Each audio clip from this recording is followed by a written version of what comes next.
들어온 날 가장 먼저 한 일은 창문을 활짝 여는 거였어요. 며칠 비가 왔었다곤 해도 방 안에서 나는 그 특유의 냄새가 너무 지독했거든요. 곰팡이 냄새는 아니었어요. 뭐랄까, 오래된 어항에서 나는 썩은 물 비린내? 아무리 환기를 시키고 방향제를 뿌려도 그 냄새는 벽지에 달라붙은 것처럼 떨어질 줄 몰랐죠. 그때는 몰랐어요.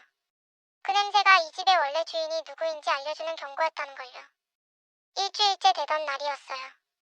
구름 한 점 없이 맑은 날이었는데 내 집 문 앞에 웬 무릉덩이가 있더라고요.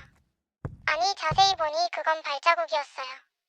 누군가 물속에 한참 서 있다가 방금 막 나온 것처럼 아주 짙고 축축한 맨발 자국. 이상한 건 그 자국이 딱 하나뿐이었다는 거예요. 들어온 흔적도 나간 흔적도 없이 마치 누군가 그 자리에서 허공으로 솟아오른 것처럼요. 저는 찝찝한 마음에 걸레로 그 자리를 박박 문질러 닦았어요. 그런데 닦아낼수록 그 비린내가 더 진동을 하는 거예요. 마치 그 물기가 타일 속으로 스며드는 것처럼요. 소름이 돋았던 저는 바로 집으로 들어갔습니다. 그날 밤부터였어요. 새벽 1시, 온 세상이 정막에 잠기면 벽 너머 복도에서 소리가 들려왔죠. 찍어, 찍어. 물기를 가득 머금은 가죽이 바닥에 달라붙었다 떨어지는 그 질척한 소리요. 저는 침대에서 이불을 턱끝까지 올린 채 꼼짝도 할 수 없었어요. 그 소리는 아주 느리게 다가왔어요. 복도 끝에서부터 한 걸음 한 걸음.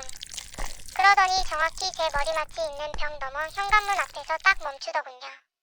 아무런 말도 문을 두드리는 소리도 없었어요. 오직 뚝뚝하고 물방울이 타일에 떨어지는 소리만 들릴 뿐이었죠. 저는 어둠 속에서 천장을 보며 상상했어요. 지금 문 밖에는 온몸이 젖은 누군가가 고개를 숙인 채 문틈 사이로 새어나오는 제 숨소리를 듣고 있을 거라고요. 그 상상을 하면 폐속까지 비린내가 차오르는 것 같아 구역질이 났습니다. 다음날 낮 집으로 들어가려고 빌라 복도를 걷고 있었습니다. 그런데 104호에서 문이 열리더니 누군가 제 손목을 낚아챘습니다. 미묘한 공기 속 손목에서 느껴지는 물기. 고개를 들고 쳐다보니 할머니였습니다. 할머니는 초점 없는 눈으로 제 뒤를 살피며 갈라진 목소리로 속삭였어요. 아가씨, 문틈을 다 막아. 놈이 물길을 만들고 있어. 한번 물길이 열리면 놈은 반드시 안으로 들어와. 할머니의 옷소매에서는 쉴 새 없이 맑은 물이 뚝뚝 떨어지고 있었어요. 비도 안 오는데 말이죠. 저는 너무 무서워서 할머니의 손을 뿌리치고 집으로 뛰어들어왔어요. 할머니가 아프신가 보다 그렇게 생각했었죠. 하지만 그날 밤 저는 할머니의 말을 들었어야 했습니다. 그날 밤은 폭우가 쏟아졌어요. 천둥 소리에 잠이 깼는데 발밑이 축축한 거예요. 시커먼 물이 파도처럼 스며들어 거실 바닥을 덮고 있었죠. 집안은 이미 비린내로 가득했어요. 홀린 듯 인터폰 화면을 켰죠. 화면 속 복도는 텅 비어 있었어요. 그런데 인터폰 카메라 렌즈 바로 위에 검은 머리카락 뭉치가 뱀처럼 툭 내려오더니 화면을 덮어버리는 거예요. 누군가 천장에 매달려서 카메라를 가리고 있었던 거죠. 그때 발밑에서 차가운 감촉이 느껴졌어요. 현관문 틈으로 시커먼 물이 아주 천천히 제 방 안으로 기어 들어오고 있었어요. 마치 발을 딛고 서 있을 물길을 만드는 것처럼요. 그러더니 인터폰 너머로 아주 빠르게 저에게 말을 했습니다.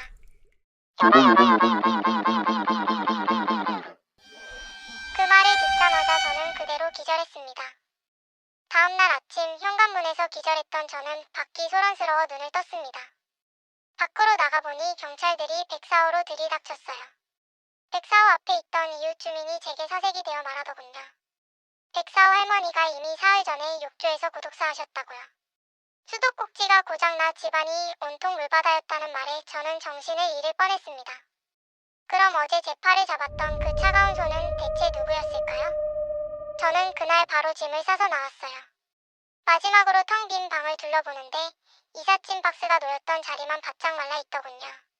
그런데 그 마른 바닥 위로 현관에서부터 시작된 젖은 발자국이 선명하게 찍혀 있었어요. 그 발자국은 밖으로 나가는 게 아니라 제가 마지막으로 점검하러 들어가려던 화장실 안쪽을 향해 있더라고요. 화장실 문은 아주 조금 열린 채 그 너머는 칠흑 같은 어둠뿐이었죠.